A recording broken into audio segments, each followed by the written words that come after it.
Breaking news చూస్తున్నాం. ఇటు singer Mangli కేసులో రోజుకొక ట్విస్ట్. ఇటు మధు అరెస్టుతో బయటకి రానున్నాయి అసలు నిజాలు.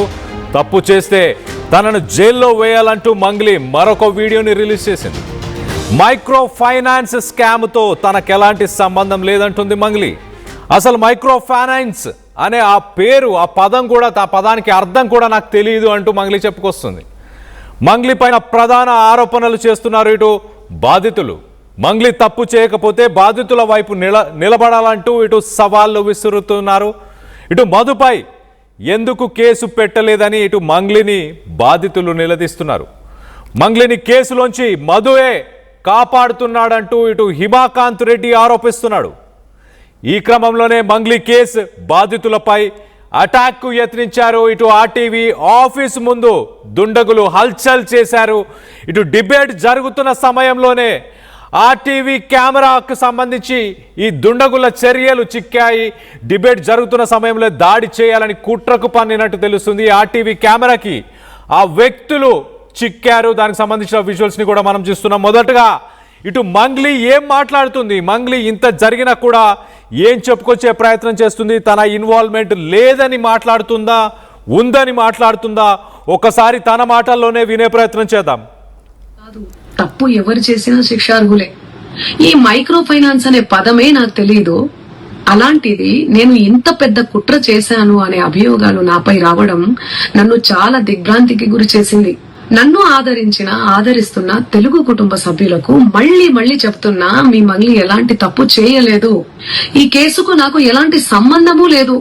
అబద్ధాన్ని అబద్ధమని చెప్పి ఇంత గొంతు చింపుకొని చెప్తున్నా కూడా నాపై బురద చల్లడం ఆగడమే లేదు. అందుకే ప్రతి చేతిలో ఉన్న మొబైల్ కు, రిమోట్ కు నా మొర చెప్పుకుంటున్నాను. చట్టాన్ని గౌరవించే పౌరురాలిగా బాధితులకు న్యాయం జరిగేందుకు, దర్యాప్తు అధికారులకు సహకరించేందుకు నేను సిద్ధంగా ఉన్నానని మీకు విజ్ఞప్తి చేసుకుంటున్నాను. మంగ్లీ ఎలాంటి తప్పు చేయదు కూడా.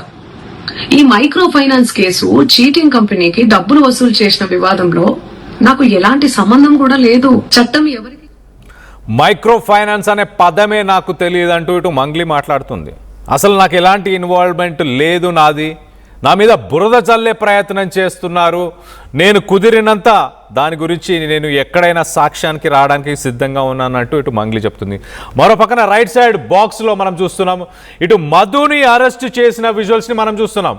మధు అరెస్ట్ తర్వాత కీలక విషయాలు బయటకు వచ్చే అవకాశం ఉంది. మధు మాత్రం మంగ్లీని కాపాడే ప్రయత్నం చేస్తున్నాడు అంటూ ఇటు బాధితులు చెప్పుకొస్తున్నారు. మంగ్లీని కాపాడే ప్రయత్నం చేస్తున్నాడు మధు అంటూ. అలాగే ఇప్పుడు అరెస్ట్ తర్వాత పోలీసులు తమదైన స్టైల్లో ఇటు మధుని ఇంట్రాగేట్ చేస్తే ఖచ్చితంగా నిజాలు బయటకు వస్తాయి. మంగ్లీ పాత్ర ఎంత ఉంది, మంగ్లీ పాత్రతో పాటు మంగ్లీ సోదరుడి పాత్ర ఎంత ఉంది, వీటన్నిటికీ సంబంధించిన డీటెయిల్స్ అన్నీ బయటికి వస్తాయంటూ ఇటు బాధితులు చెప్తున్నారు.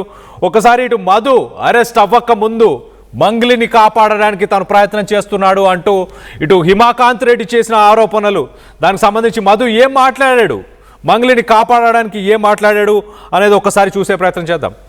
మధు రాత్రుడిని, ప్రమోద్ మధుని నిజాలు బయటకు వస్తున్నాయి. ఈయన ఎవరైతే మా గురుగారు హిమకాంత్ రెడ్డి గారు ఉన్నారో, మా గురుగారు హిమకాంత్ రెడ్డి ఈయన, ఓకేనా, చూసిరా బాగా. ఇంకోటి చూపియాలి మీకు. ఈమె సరిత మేడం అనాలో.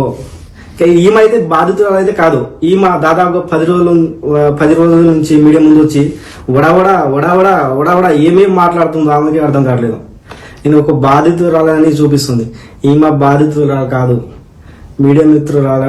అందరూ అబ్జర్వ్ చేయండి బాగా. ఇంకోటి చూపించాలి మీకు. మా గురుగారు, ఇంకా ఈమెని ఏమంటారో తెలియదు, మా గురుగారి ఎక్స్పర్ట్ ఈమె.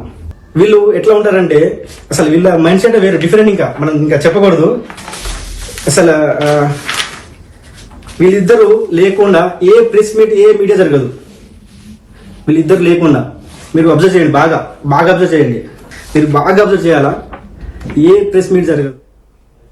ఇటు మధు మాట్లాడిన మాటల్లో కొంతమంది ఫొటోస్ చూపించి ఇటు హిమాకాంత్ రెడ్డి అలాగే సరిత వీళ్ళు ప్రతి డిబేట్లో ప్రతి ఇంటర్వ్యూలో ఉంటున్నారు, వీళ్ళే ప్రధాన సూత్రధారులు అంటూ మధు ఆరోపిస్తున్నాడు.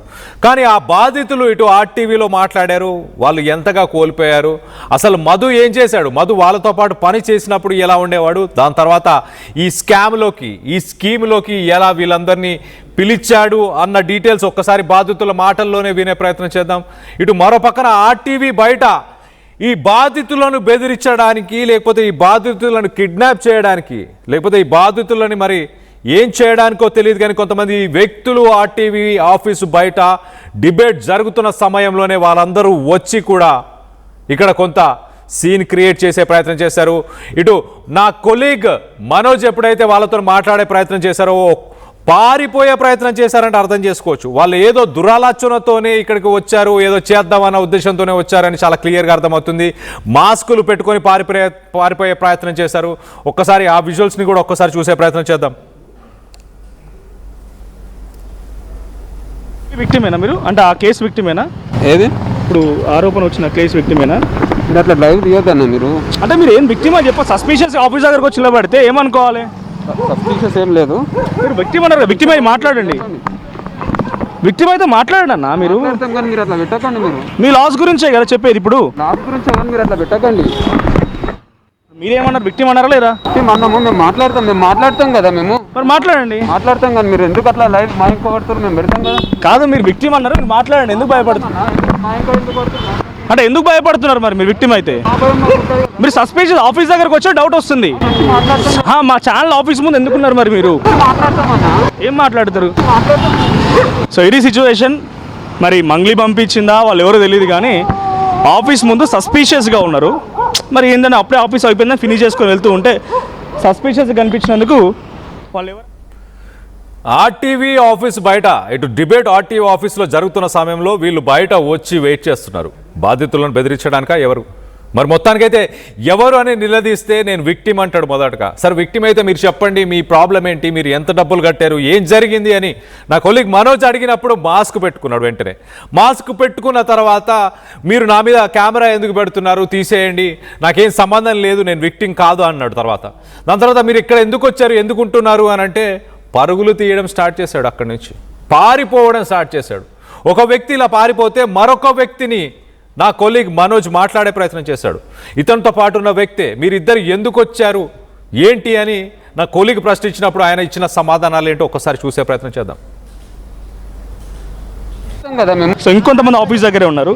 నా ఆఫీస్ దగ్గరికి మళ్ళీ వెళ్తున్నా. మీరు మేము రాలేమనుకో. అప్పటి నుంచి ఆఫీస్ దగ్గర ఉన్నారు కదా మీరు కూడా. విక్టిమ్ అని అన్నారు. ఆయన ఎవరు ఇందాక మీతో వచ్చిన? ఎవరు మీతో పాటు వచ్చిన ఆయన? నాతో రాలే. మీరే అన్నారు కదా ఇద్దరం కలిసి వచ్చినామని. ఇందాక రికార్డ్ ఉంది, అది కూడా రికార్డ్ ఉంది. ఇద్దరం కలిసి వచ్చినామని కలిసి వచ్చినామన్నా అన్నారు కదా, రికార్డ్ ఉంది. ఆయనతో ఇంకో ఆయన కలిసి వచ్చినాను. మీరెవరు అసలు? అప్పటి నుంచి ఆఫీస్ దగ్గర వెయిట్ చేస్తున్నారు. మీరు ఒకటి తిరుగుతున్నానండి నేను. ఇక్కడ ఎందుకండి? ఎప్పుడు చూడలేదు ఇక్కడ ఆఫీస్ దగ్గర. ఎవరు? ఎప్పుడు ఆఫీస్ దగ్గర చూడలేదు. ఎవరిని? మా ఆఫీస్ మీ స్టాఫ్ కాదు కదా. ఆఫీస్ దగ్గర చాలా సేపు నుంచి వెయిట్ చేస్తున్నాం. వాచ్మెన్ చెప్పినాక బయటకు వచ్చినా నేను. అసలు మీరు ఎవరైనా అడుగుతున్నా? నేను ఉండలేను. అప్పుడే మీరు మాట్లాడే సంబంధం లేదు. ఇది ఇందాక ఆఫీస్ దగ్గర వెయిట్ చేసిన దాంట్లో ఆయన కూడా ఉన్నారు. సో ఆయన కూడా నాకు సంబంధం లేదు అని అంటున్నారు. ఆయన అంటే ఏమనుకోవాలి అసలు యాక్చువల్గా? మా ఆఫీస్ దగ్గర మీరు ఏం చేస్తున్నారు, ఎందుకు వచ్చారు అని నా కొలీగ్ మనోజ్ అడిగినప్పుడు నేను మీ స్టాఫ్ కాదు కదా అని చాలా క్లియర్గా మాట్లాడుతున్నాను. అంటే మీ స్టాఫ్ కాదు కదా అంటే మీ ఆఫీస్ తెలుసు, మీ స్టాఫ్ తెలుసు, మీ బిల్డింగ్ ప్రిమిసెస్లో నేను ఉన్నాను అని ఒక రకంగా ఒప్పుకుంటూనే పారిపోయిన ఇంకొక వ్యక్తికి నాకు ఎలాంటి సంబంధం లేదు అంటూ చెప్పుకొచ్చే ప్రయత్నం చేస్తున్నారు. సో మొత్తం మీద బాధితుల మీద కొంత ప్రెషర్ తీసుకొచ్చే ప్రయత్నం చేస్తున్నారు ఎవరో. వాళ్ళు ఎవరు